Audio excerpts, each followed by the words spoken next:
Друзья, всем привет! Сходил я в управление завода, выписал пропуск на основании того, что мы будем грузиться. Грузиться мы будем на Бельгию. Вот. Поэтому как-то так. Сейчас заезжаем на завод. На въезде охрана будет что-то смотреть. На каждом заводе по-разному, где-то более лучше проверяют, где-то проверяют с таким отношением, как по мне, чтобы просто разозлить водителя, потому что иногда просят открыть и показать то, что куда вашу продукцию никуда не спрячешь, особенно на выезде. Я понимаю, на въезде, чтобы не завести спиртное, то на выезде ничего, там все нормально, нет? Как-то так.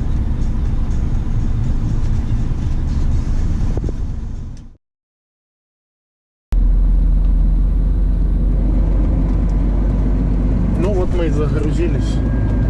Сейчас выезжаем перед выездом на весы, отдадим пропуск.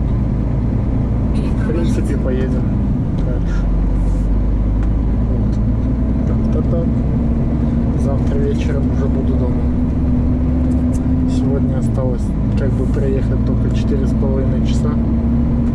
И это все на сегодня. К сожалению.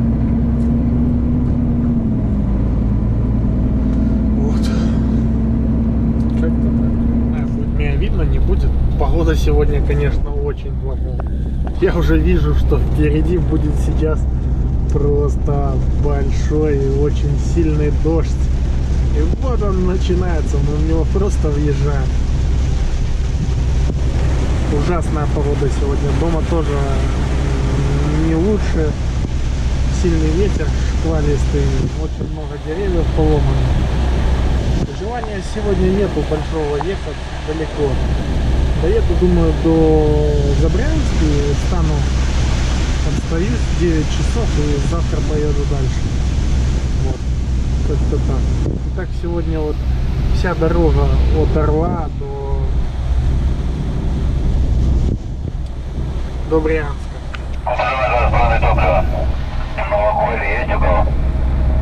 У нас рация нужна только для того, чтобы купить топливо. Больше рация нам не нужна. А между тем мы уже подъезжаем к городу Брянску. Будем уходить сейчас на Гомель.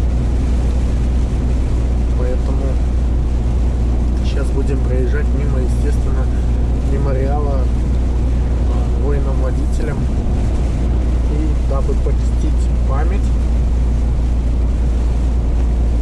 подадим звуковой сигнал. А вот кому и не холодно, не жарко, и снег, и дождь, работает наша доблестная милиция, зарабатывает деньги как может. Кто-то думает, что они проверяют документы.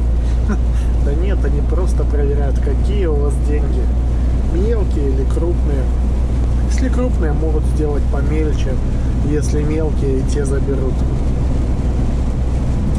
К сожалению, хороших инспекторов почему-то мало. Нужно поморгать, наверное, то машинка очень спешит. Никто так уже не делает. Очень мало водителей, которые могут тебя предупредить о том, что у тебя впереди стоит экипаж ДПС или еще что-то. Ну, блин, я всегда это говорил и еще раз повторюсь, большинство водителей думает только о себе, думает только о своей выгоде, исключительно о своей выгоде, и больше ни о чем, к сожалению.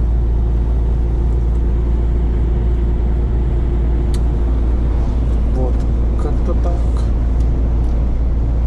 Ну, конечно, это неприятно, потому как ты просто видишь, что в принципе отношения среди водителей, да, как водителя к водителю, ну,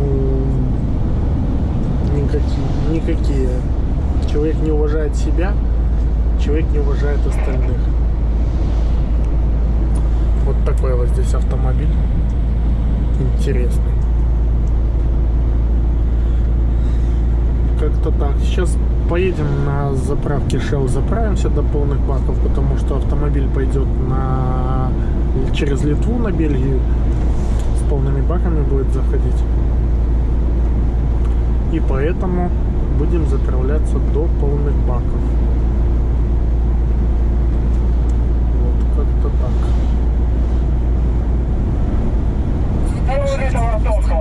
Водитель почти память не вернувшийся с дорог Великой Отечественной войны. Интересно, вот я сейчас подам звуковой сигнал, навстречу вот кто-то посигналит или нет. Вы превышаете допустимую скорость.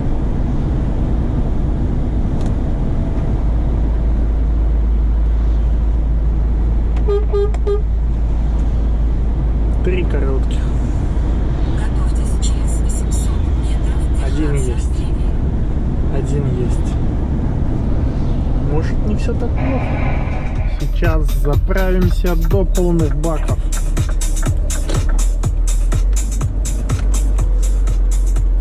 Ну и встанем потом на стоянку. Думаю, что так.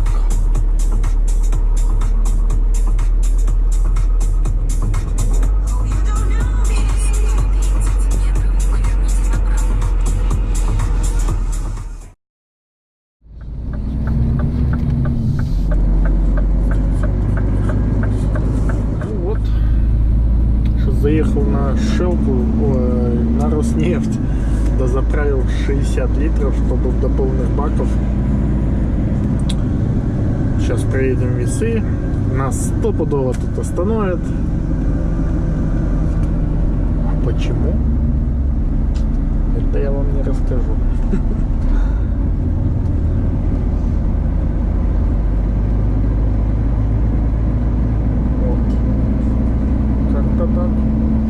Узнаем о том, что ведется видеонаблюдение только в момент несения видеонаблюдения. И это мы въезжаем в Республику Беларусь. Вот так вот нас встречает родная страна.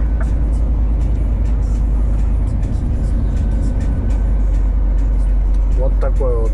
Нехитро. Тут уже стоп-линии стерлись, что на легковой полосе, что на грузовой. Поэтому останавливаемся и едем дальше. Транспортная инспекция, Республика Беларусь.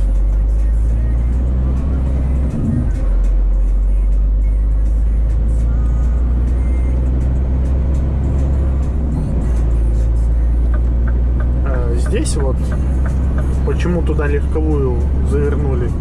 Дело в том, что все ваши штрафы накапливаются, неважно с какой вы страны. Если вы нарушили правила дорожного движения в Республике Беларусь, в частности скоростной режим, и попали на камеру фото-видеофиксации нарушения, вас вот в таком месте могут остановить. И причем таких мест становится все больше и больше.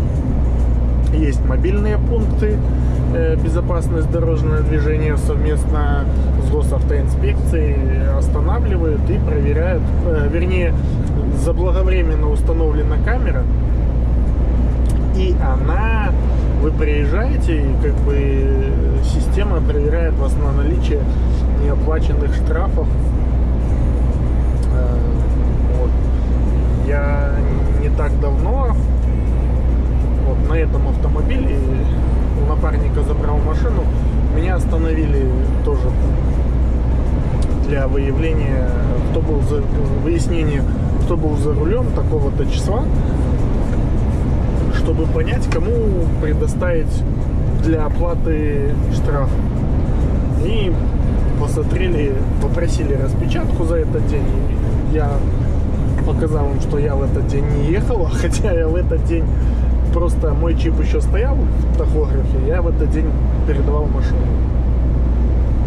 Вот, и не извините, к вам никаких вопросов нет, счастливого пути, до свидания. Вот. А если находились именно вы, вот в нашем случае, да, по тахографу, то вы оплачиваете штраф. Вот такая вот ситуация. Ну а на легковых как бы выяснять не будут, кто находился за рулем транспортного средства. Если это автомобиль на регистрации в Республике Беларусь, то вам придет на домашний адрес письмо счастья, назовем это так. А если вы гражданин другой страны, то вы оплатите штраф. Вот.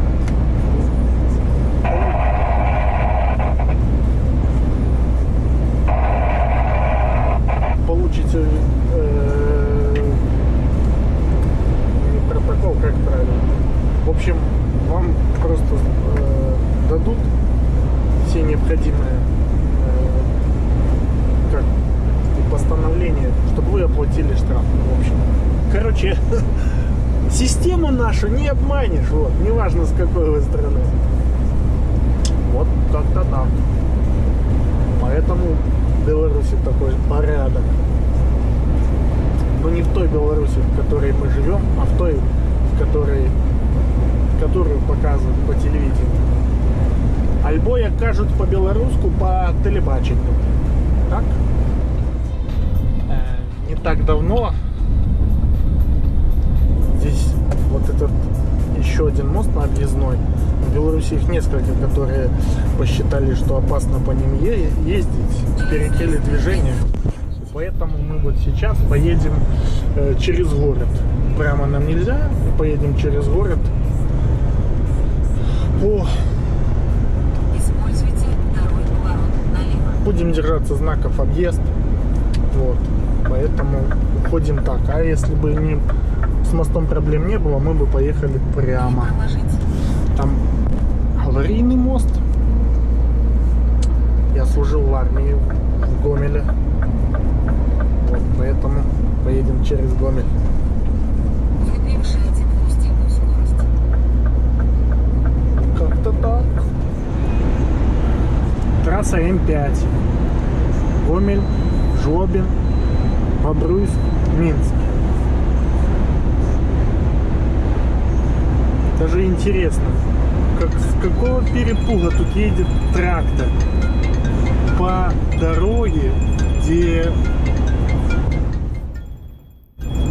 грузовым 80, легковым 100. Что вы тут делаете? Вот такие вот у нас таксисты. И это далеко не первый случай, когда водители такси не соблюдают правила дорожного движения. К сожалению,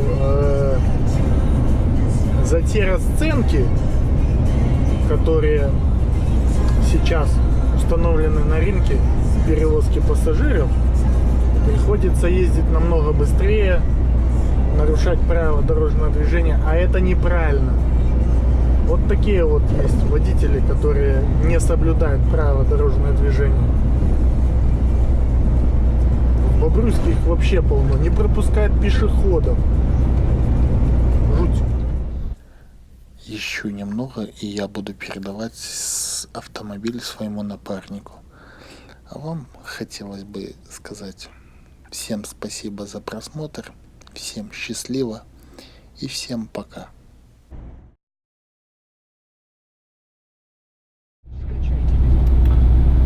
Давно все хотел рассказать, и, пожалуй, стоило бы рассказать. Не откладывать это. Сейчас один момент, контрольный момент. Хотелось бы рассказать о системе взимания оплаты за пройденный путь в системе Белтол.